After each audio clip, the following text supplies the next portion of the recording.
പ്രണയം ഒരു കണ്ണുകെട്ടിക്കളിയാണ്. ചുറ്റുമുള്ള സ്നേഹത്തിന്റെ ശബ്ദങ്ങൾ മാത്രം തേടി നടന്ന് ഒടുവിൽ കണ്ണിലെ കെട്ടഴിയുമ്പോൾ ബാക്കിയാവുന്നത് ഇരുട്ടും സ്വയം നഷ്ടപ്പെടുത്തിയ നമ്മളും മാത്രമാകുന്നു.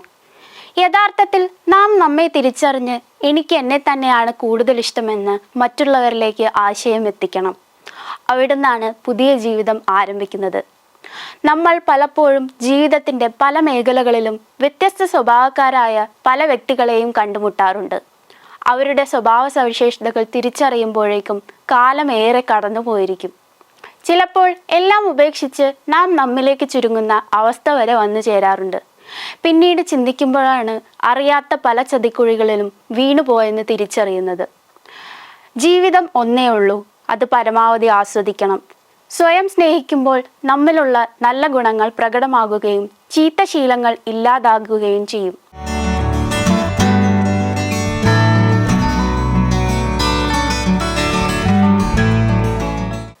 സ്വയം സ്നേഹിക്കാൻ കഴിയുന്നവനെ സമൂഹത്തെ സ്നേഹിക്കാൻ കഴിയൂ. നമ്മുടെ ജീവിതത്തിൽ കണ്ടുപരിചയമുള്ള കുറേ കഥാപാത്രങ്ങളെ ഈ പുസ്തകത്തിലൂടെ പരിചയപ്പെടുന്നുണ്ട്. പല പുസ്തകങ്ങളും വായിക്കാറുണ്ടെങ്കിലും അതിലെ കഥാപാത്രങ്ങളെ പോലെ വെറും സാങ്കല്പികമല്ല. അവരെല്ലാം നമുക്ക് നേരിട്ട് പരിചയമുള്ളതുപോലെ തോന്നും. അതുകൊണ്ട് തന്നെ എത്രയും പ്രിയപ്പെട്ട എന്നോട് മറ്റുള്ള പുസ്തകങ്ങളിൽ നിന്നും വ്യത്യസ്തമാകുന്നു. നമ്മൾ ഓരോരുത്തരുടെയും ജീവിതമാണ് ഇതിൻ്റെ അടിസ്ഥാനം. അതുകൊണ്ട് തന്നെ അതിഥിയുടെ പ്രായത്തിലുള്ള കഥാപാത്രങ്ങളാണ് ഏറെയും. അത് വായനക്കാർക്കും പരിചിതമാകുന്നു. ഈ പുസ്തകം കൂടുതലായും വായിച്ചത് പുതിയ ജനറേഷനാണ്. അതിഥി എന്നു പേരുള്ള 20കളുടെ മധ്യത്തിൽ നിൽക്കുന്ന ഒരു പെൺകുട്ടിയുടെ ജീവിതത്തിൽ അവിചാരിതമായി വന്നു ചേരുന്ന ആളുകളും അവൾ അവർക്ക് നൽകുന്ന പ്രിയവും അപ്രിയവുമായ ഓർമ്മകളിലൂടെയുമാണ് ഈ നോവൽ കടന്നു പോകുന്നത്. വായനക്കാർ ഇഷ്ടപ്പെടുന്ന ഭാവനയിൽ ദൃശ്യഭംഗി നൽകാൻ എഴുത്തുകാരിക്ക് സാധിച്ചിട്ടുണ്ട്.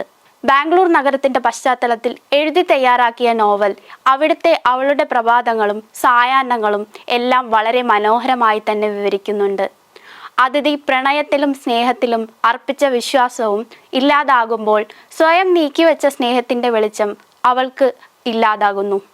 ശരണും സാക്ഷിയും ലയയും ആദിയും ദേവികയും അതിഥിക്ക് തുണയായി മാറുന്നുണ്ട്. നോവൽ വായിച്ചു തീരുമ്പോൾ ഇതിലെ കഥാപാത്രങ്ങൾ നമ്മൾ തന്നെയാണോ എന്ന് തോന്നിപ്പോകും. വായനയുടെ ലോകത്തേക്ക് ചെല്ലാൻ ആഗ്രഹിക്കുന്ന ഏതൊരു വ്യക്തിയും വായിച്ചറിയുവാനും അനുഭവിക്കുവാനും പ്രണയവും സൗഹൃദവും കൈപിടിച്ച് നടക്കുന്ന പോലെ ഈ പുസ്തകം അതേ വികാരത്തോടെ വായിച്ചു തീർക്കാൻ ഓരോ വ്യക്തിക്കും കഴിയും.